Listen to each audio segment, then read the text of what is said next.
wabarakatuh. Saya Pangestun Rizky dan teman saya Hofer Dimianafi. Saya di sini akan menjelaskan tentang aliran pendidikan. Pengertian dari aliran pendidikan. Aliran pendidikan adalah pemikiran yang membawa pembaruan pendidikan. Pendidikan tersebut dilakukan seperti halnya dengan diskusi berkepanjangan, yakni seperti pemikiran-pemikiran terdahulu yang selalu ditangani dengan pro dan kontra oleh pemikir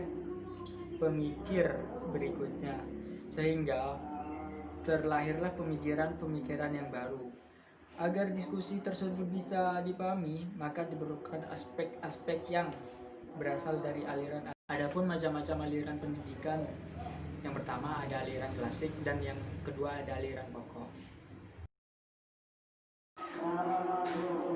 Saya Khofifah Dewi Hanafi akan menjelaskan tentang aliran klasik. Aliran klasik terdiri dari beberapa aliran. Yang pertama adalah aliran empirisme.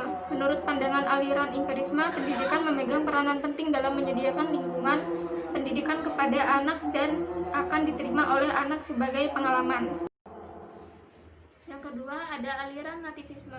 Menurut pandangan aliran nativisme, keberhasilan ditentukan oleh anak didik itu sendiri, yakni yang jahat akan menjadi jahat dan yang baik akan menjadi baik. Dan yang ketiga ada aliran naturalisme. Aliran ini juga disebut dengan aliran negativisme karena berpendapat bahwa pendidik wajib membiarkan pertumbuhan anak pada alam, yakni seperti menyerahkan anak didik ke alam agar pembawaan baik itu tidak menjadi rusak oleh tangan manusia melalui proses kegiatan pendidikan itu. Dan yang terakhir ada aliran konvergensi.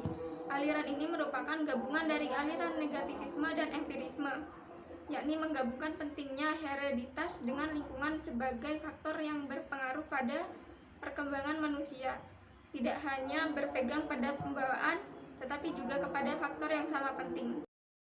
Aliran pokok yang pertama, Perguruan Kebangsaan dan Mahasiswa.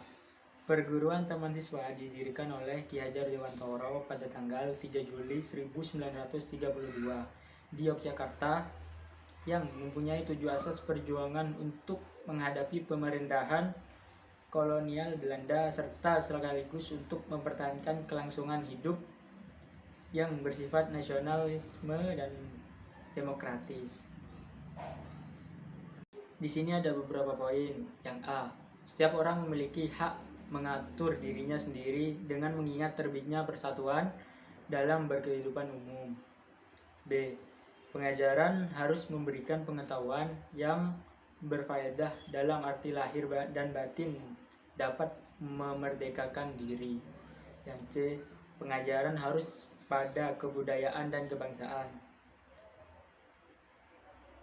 D, pengajaran harus tersebar luas sampai dapat menjangkau kepada seluruh rakyat. E, untuk mengajar kemerdekaan hidup dan sepenuhnya lahir maupun batin, hendaknya diusahakan dengan kekuatan sendiri dan menolak bantuan apapun dan dari siapapun yang mengikat, baik ikatan secara lahir maupun ikatan secara batin. F, sebagai konsekuensi hidup dengan kekuatan sendiri, maka mutlak harus membelanjai sendiri segala usaha yang dilakukan. Dan yang terakhir, G, dalam mendidik anak perlu adanya keikhlasan lahir maupun batin untuk mengorbankan segala kepentingan pribadi demi keselamatan dan kebahagiaan anak-anak. Kesimpulan dari materi yang di atas adalah, dari aliran-aliran di atas kita tidak bisa mengatakan bahwa salah satu adalah yang paling baik, sebab penggunaannya disesuaikan dengan tingkat kebutuhan, situasi, dan kondisinya. Sekian presentasi dari kelompok kami. Kami ucapkan wassalamualaikum warahmatullahi wabarakatuh.